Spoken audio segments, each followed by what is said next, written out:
Retro game collectors come in all shapes and sizes, or in some cases with money and space, and others not so much. Now, if you have the space and money to go out and get your hands on retro consoles and games, go for it. But if you're like me and you have limited funds and zero extra space to display anything, well, there are things called emulators and ROMs. But what are they, and what are some of the best ones to get? In this video, you're going to get the answers to those two questions.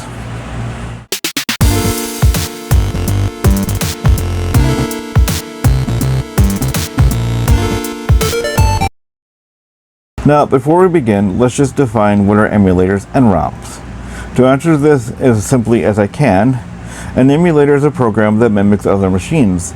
In the case we are talking about, an emulator is a program that mimics a retro console. ROM is an acronym that stands for read-only memory, which is a program that cannot be altered in any way. So in a sense, ROMs are literally the copy of the game. Let's look at it this way. Before they were digital storefronts like Steam and GameJolt, if you wanted to share a game with your friend, you would first have to either have your friend to go out and buy his or her own copy, or you could just copy the game on a blank disk and give them that instead.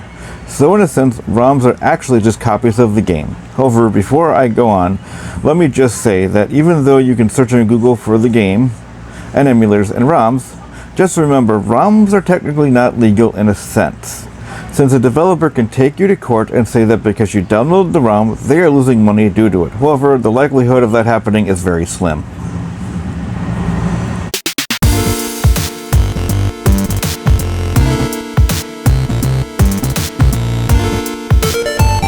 Retro game emulators have been around for years, but it really didn't get traction until 1995 to 97, when PCs started to have higher CPU speeds and people started to access the internet more, which caused more access to decent emulators.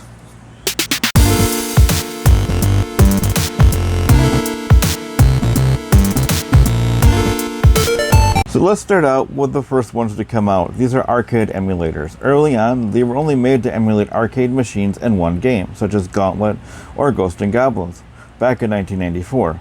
But in 1997, one emulator came out that changed that, and it was called MAME, or Multi-Arcade Machine Emulator. That made it possible to emulate different arcade machines or arcade games. In 1998, emulators designed to emulate certain machines came out, such as Super 16 for the Sega System 16 and Callus for the Capcom CPS-1.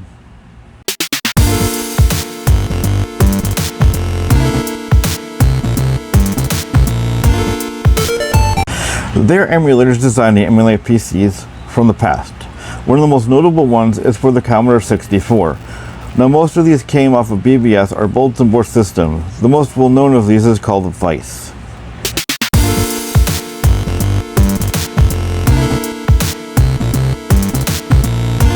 One of the most iconic retro consoles around is, of course, the Atari 2600. The very first emulator for the Atari 2600 was a program by Activision called the Atari 2600 Action Pack, which came out for Windows 3.1 in 1995. Later, VCS 2600 and Stella came out.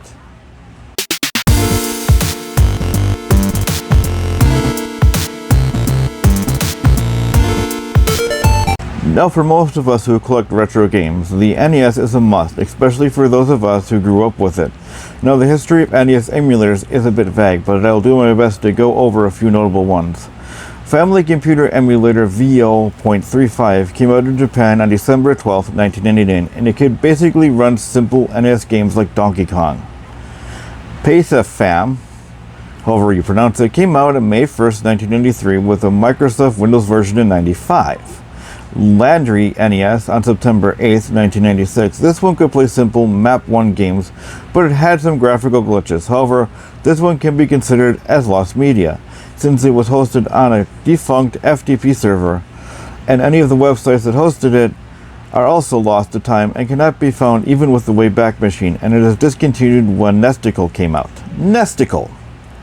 This was the first free version of the NES emulator to come out on April 3rd, 1997.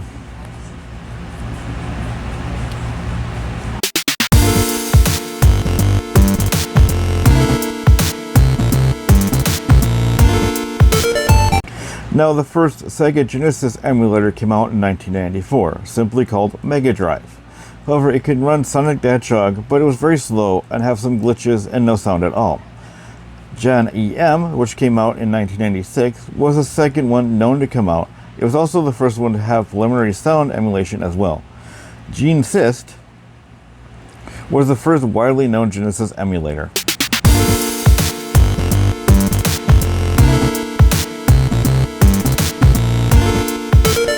Like NES emulators, Super Nintendo emulator history is a bit hazy as well, but there's some info pointing out that Super NES emulators started in 1994. VCSM came out in 1994. It ran homebrew games, but was later updated to run actual Super Nintendo games like Final Fantasy II. Super Peso Family, or SPW, was made by the same person who created Peso Family. However, this one was rumored to have a fatal flaw with version 1.4, and that would remove your entire Windows directory. ES and NES was the first one that could emulate sound. However, it was merged with NAMES and later became Nike. ALKANES was one of the fastest Super Nintendo emulators. However, it lacked sound, but later merged with ESNES to become NIKE. SNES 9X, this one was a merger between SNES 96 and SNES 97, which were both released in 96 and 97. ZSNES released in October 4th, 1997.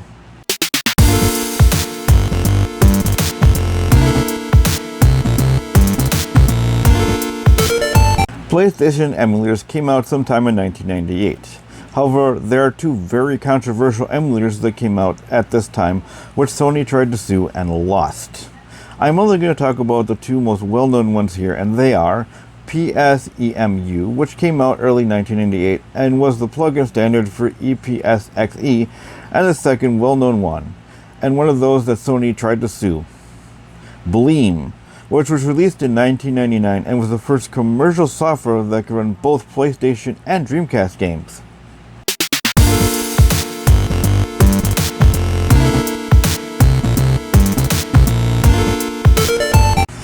Now, the earliest known attempt at emulating the Nintendo 64 was in 1998, with Project Unreality, which came out in 1998, which could run some homebrew ROMs, but the creators of it soon discontinued it when they went on to create their own commercial N64 games. Ultra HLE, now this one is one of the best to come out. That is one of the emulators that pissed off Nintendo.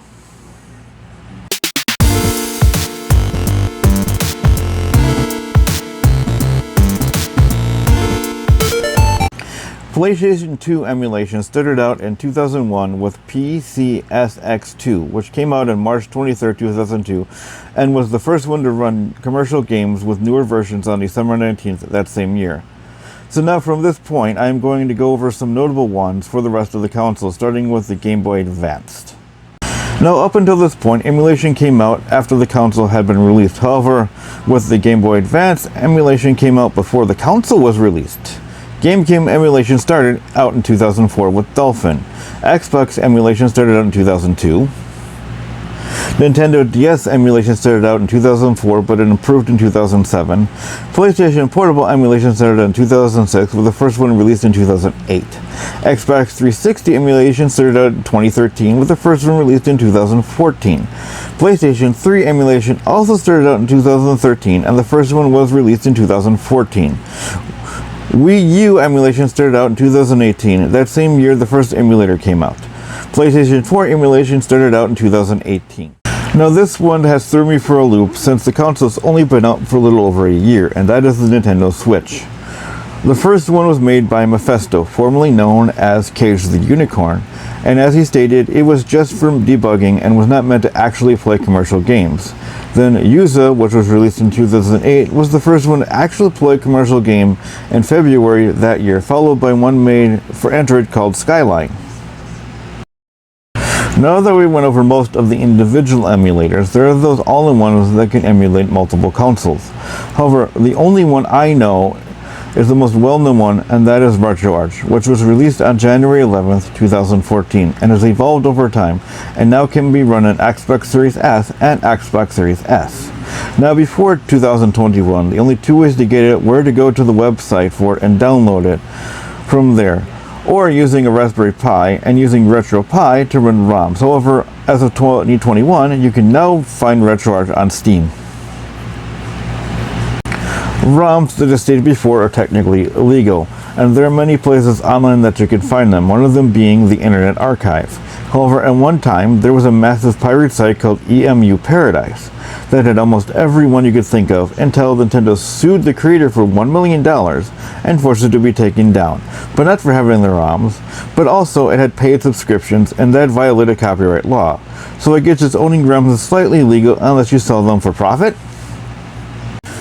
I, however, wish I had the funds and the space to have my own physical copies of the consoles and games to display, but sadly I don't.